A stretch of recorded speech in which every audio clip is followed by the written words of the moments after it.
Hello everybody, I sold all my REITs in the STI Index. This is the first time in 18 years that this has happened, I think. So if I'm not wrong, I started investing 18, 19, 20 years ago. And I've always held some of the REITs in the STI Index in my portfolio. I think for a very long time, CMT and Ascendance REIT has always been in my portfolio. In fact, I think the first REIT I bought was actually CMT, and the second REIT I bought was Ascendance REIT, and I've always held them in my portfolio until CMT merged with CCT, and then I sold the REIT away. But I think I've always held Ascendance REIT in my portfolio. So this is the first time that my portfolio doesn't have a single REIT in the STI Index. Quite surprised. I didn't realize it until I was chatting to my friend, and I showed my portfolio, and my friend actually said, "Hey, you have no REITs in the STI," and that surprised me. So I went back and I checked, and apparently there are what 7 REITs in the STI Index. So Ascendance REIT, CICT, FLCT, Capital DC, MLT, MIT, and MPACT. Actually, I was quite surprised that the FCT is not in the STI Index. At least not currently. So let's talk about all these 7 REITs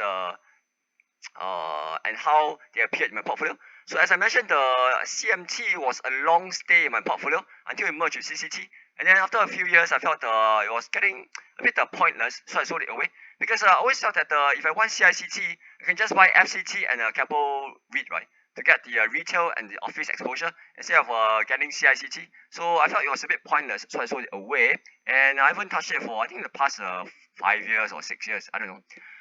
But Ascendance REIT has always been in my portfolio for I think 18 years. And for the past 6, 7 years, I've held the FLIT and FCOT, and then these two merged to become FLCT, right?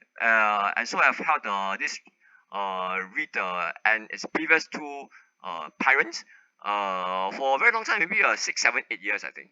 KDC I've sold away during the 2020 when the rage was about data centers and the yield was getting really really crazy, right? I think it went to like what 3+%, so I sold it away.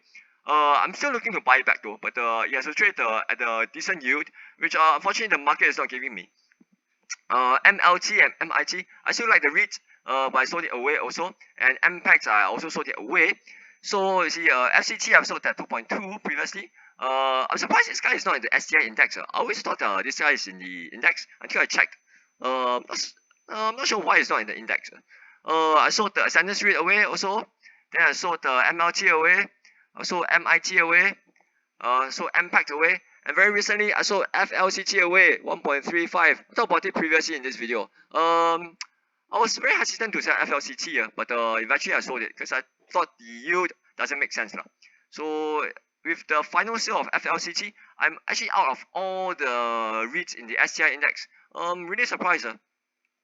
I think that the if you look at the yields of all these REITs, it's between 5.2 to 5.8% trading 12 months.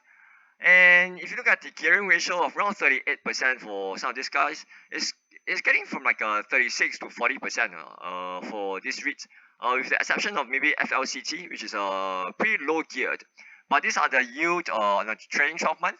I think with the kind of gearing and with maybe around 70 to 80% of the debt fixed, and look at the current interest rates, I hold a view that the Fed is going to keep rates higher for longer.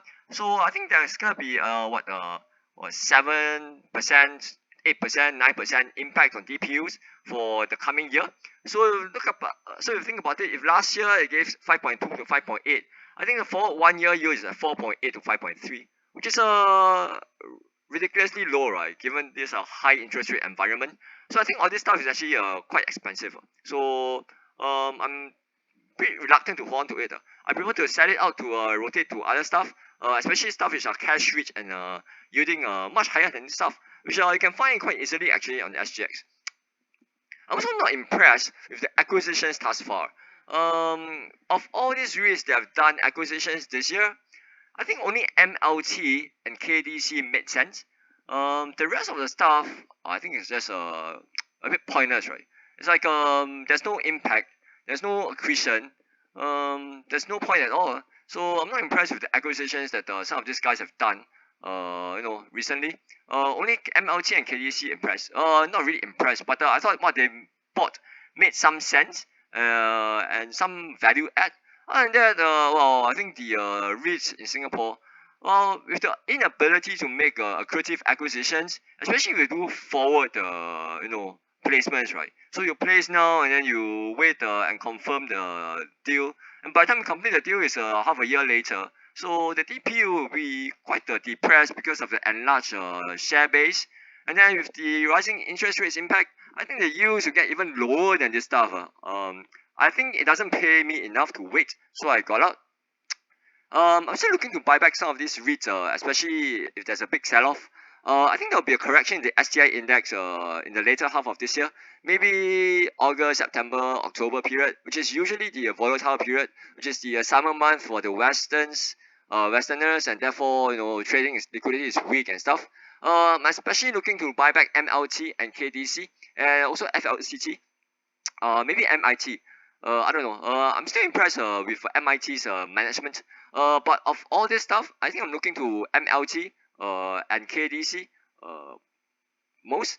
Let's say there's a stock market correction of 10-15%. I'll look to buy these two back immediately, and maybe also this guy. And the rest of the guys, well, I think I'll wait for a lot longer.